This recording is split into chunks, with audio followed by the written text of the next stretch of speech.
Assalamualaikum waalaikumsalam. Assalamualaikum waalaikumsalam. Jelas sampai sini? Halo, jelas? Belum saya terangkan, bagaimana bisa jelas? Belum saya terangkan. Kalau sudah jelas saya selesai gitu kan? Baik. Apa itu qarin? Qarin itu asalnya dari kata al-qarnu. Sesuatu yang menempel lekat. Sesuatu yang menempel lekat, al-qarnu. Ya, tanduk kerbau itu disebut dengan qarnun. Qarnul jamus, qarnun, nempel dia. Ya. Kalau ada teman yang selalu lekat, memberikan pengaruh gitu kan, sampai nempel betul, nggak mau terpisahkan, tapi itu kemudian berubah katanya dari qarnun menjadi qarinun.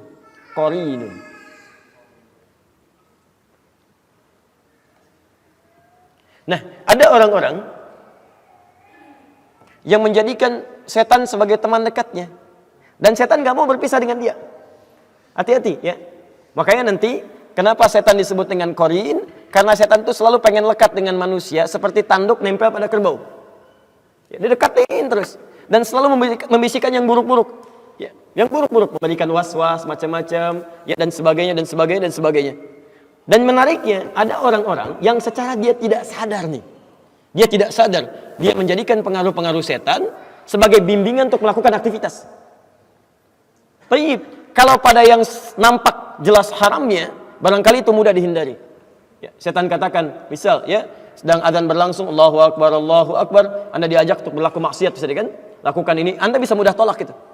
Tapi yang tidak mudah untuk dilakukan adalah, awas, ketika dia mulai menggoda masuk pada wilayah agama. Apa diantaranya?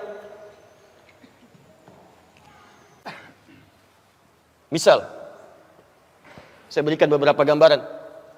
Quran surah ke-18 ayat 103 sampai 104. Posisi paling kiri di pertengahan. Awas, disebut dengan dhalla sa'yuhum fil hayatid dunya wa hum yahsabuna annahum yuhsinuna sun'a. Ada orang-orang yang tersesat dalam amalannya saat hidup di dunia dan dia mengira dia sedang melakukan kebaikan. Jadi ada orang yang digoda oleh setan, godaannya ini mohon maaf ya, bukan pada aspek dunia, tapi masuk pada aspek urusan-urusan agama. Tuntunan syariat.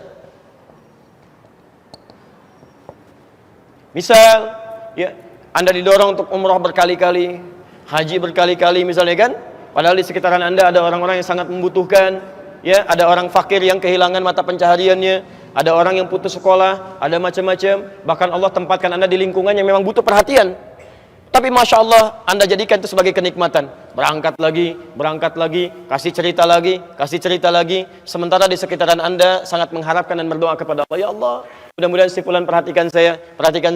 Hati-hati. Bila terjadi seperti demikian, orang-orang yang gemar melakukan ibadah dengan kesenangan dan lupa dengan sekitaran sebagai prioritas, itu bagian dari godaan setan.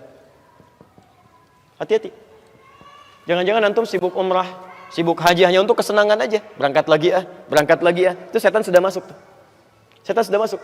Termasuk menanamkan perselisihan, perpecahan, dan sebagainya. Ya, bahkan Nabi sampai mengingatkan, jangan sampai ada orang belajar, siapapun, orang yang belajar, man ta'allama ilman, siapa yang mempelajari satu ilmu, ya, la yuridu bihi, dia tidak meniatkan untuk pencariannya ini, ya, li ghairi wajhillah, selain kepada ridha Allah Subhanahu wa taala. Ya. Apa diantaranya? Ada yang belajar untuk mendebat orang lain, ada yang belajar untuk menjadikan dirinya hebat, ada yang belajar untuk dikenal, ada yang belajar untuk dinilai sebagai seorang alim. Kata Nabi, la yashtamu raihatal jannah. Dia tidak akan pernah mencium bau surga. Hati-hati. Tidak sedikit orang-orang belajar hanya sekedar untuk menampakkan nih saya yang paling hebat dibanding dengan yang lainnya. Termasuk para ustadz juga, Anda harus sering doakan. Apa Anda kira mudah jadi ustadz? Tidak. Riaknya mungkin ada di situ. Ingin banyak dikenal dengan jamaahnya, tidak ingin terpisah dengan jamaahnya, tidak ingin kehilangan jamaahnya, tidak ingin kehilangan popularitas. Itu tidak mudah.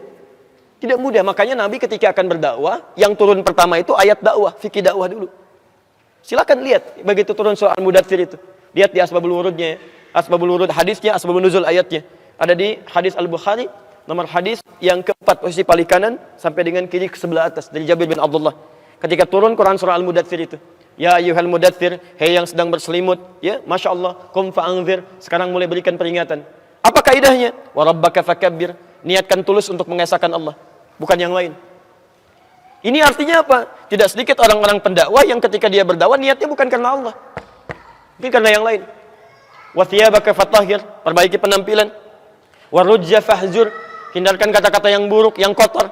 Ya, betapa banyak orang-orang berdakwah menggunakan kalimat-kalimat kotor. Ada yang jorok, ada yang mengarang ceritanya untuk membuat orang lain tertawa. Tidak sedikit yang menjauhkan dari Allah. Semua agama itu sama, menuju pada Tuhan yang sama. Masya Allah, Nabi berjuang lebih daripada 20 tahun berjuang untuk menegakkan kalimat tauhid, untuk membedakan ini Allah, ini bukan, ini yang layak untuk disembah, ini dijauhi. Tiba-tiba datang orang membawa gelar tertentu, ya menyebut dirinya ustadz, macam-macam, mengatakan semua agama sama. Bahkan ada yang masuk ke tempat ibadah orang lain mencela saudaranya semuslim, mengatakan ini keindahan Islam. Anda siapa sebetulnya? Ini kan aneh. Ini keindahan Islam tapi mencela saudaranya di tempat ibadah orang lain. Kurang sehat barangkali orang itu. Terlampau lelah mungkin. Jadi ada yang salah teman-teman. Ada yang keliru gitu kan. Makanya coba cek. Ya, coba cek. Kalau Anda belajar pada sesuatu yang membuat Anda jauh dari agama, termasuk nanti lihat ayat itu akan turun deh. Akan turun ya. Termasuk ada orang yang dikaburkan dalam urusan agama, dia merasa benar padahal banyak salahnya. Ya, banyak salahnya. Saya berikan gambaran sederhana ya. Ketika Anda belajar Islam, tapi tidak membuat Anda tenang pada kepribadian Anda, itu ada yang salah di situ. Pasti ada yang salah. Anda belajar Islam, tapi semakin jauh dari Allah, nggak tenang, atau sibuk mikirin orang lain misalnya, itu pasti ada yang keliru. Ya surga sendiri aja belum jelas, udah mikirin orang lain. Ada yang fatal di situ.